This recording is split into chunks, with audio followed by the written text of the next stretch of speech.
I don't care if I remain in power or out of power, because my real power comes from my community, and my community, if my community is not happy, there is no use of having an MP or few ministers. My indigenous people come first, then any political party.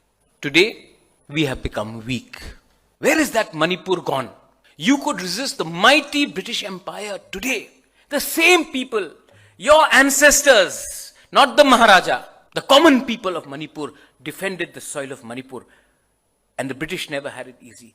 Your ancestors, who were less educated, who had less resources, less money, they fought the mighty British.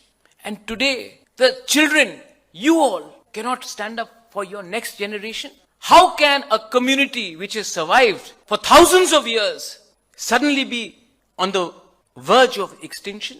Because again, you were united, today you're divided.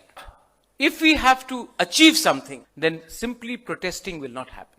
Manipur, Tripura are ancient kingdoms. Like Kashmir, we were independent kingdoms. We merged in India in 1949, not in 1947. The Federation of Khasi Jaintia states is even around the same time. But what have we learned about Northeast? Our school books teach us about Cherrapunji as the wettest place, one-horned rhinoceros. Nobody teaches about Veer Tikendrajit. Nobody teaches us about the Battle of Saraighat.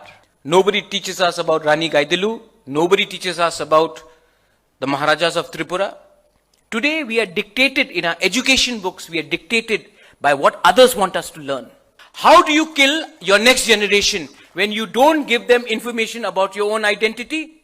So we have so many politicians. We have so many politicians, including me myself. What is my achievement? Winning an election? The day you can learn to love and appreciate yourself without judging each other, you will